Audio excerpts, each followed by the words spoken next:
Hello दोस्तों, सभी को मेरा नमस्कार। जय श्री राधे, जय श्री कृष्णा। तो दोस्तों, आपका फिर से स्वागत है आपके अपने चैनल में।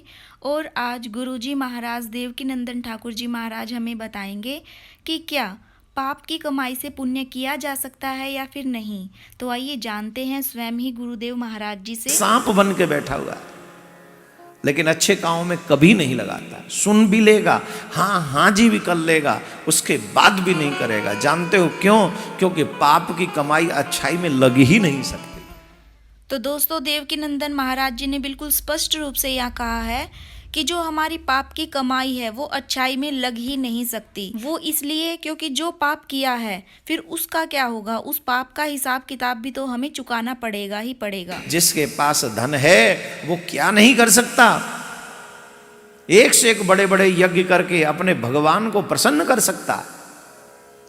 लेकिन वो तो इसी के लिए पैदा हुए हैं कि नहीं, यहीं खाओ, यहीं धरो, यहीं जमा करो। चाहे सरकार लूट के ले जाए, चाहे कोई लूट ले जाए, चाहे चोर लूट ले जाए, चाहे डकैत लूट ले जाए, लेकिन अच्छे काम में नहीं लगना चाहिए।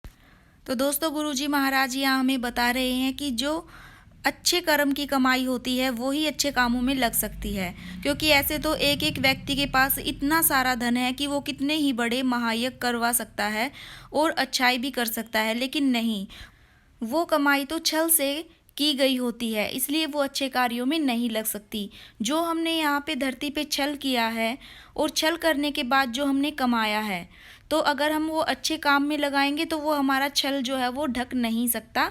उसका जो हिसाब किताब है वो हमें यमराज के यहाँ देना ही पड़ेगा। जो दे के आते हैं उन्हीं को मिलता है, इसको प्रारब्ध कहते हैं। लेकिन दे के आए, तुम्हें मिला और तुम जमा करके इकट्ठा करके मर गए, तो अगले जन्म में कंगाल ही होना। इसी जन्म में हो जाओगे। अब तो बेचारे के यहाँ 300 करोड़ चले गो, वो कहा है गुरुजी वो। महाराज हमें यहाँ पे एक बात और बता रहे हैं कि जो भगवान ने हमें दिया है और देने के बाद हमने वो जमा कर लिया, उसको कहीं भी दान पुण्य में नहीं लगाया और उसके बाद फिर हम मर गए, तो उसका कोई भी फायदा नहीं है। हमें वो आगे नहीं मिलेगा। आगे हमें यानी कि अगले जन्म में हमें कंगाल होना ही होना है।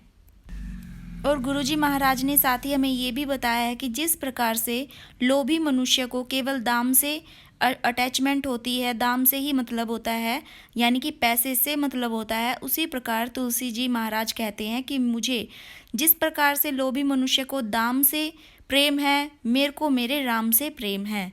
तो ये थी आज की जानकारी। आपको कैसी लगी प्लीज़ हमें बताना और प्रेम से लिखिएगा। जय जय श्री राधे।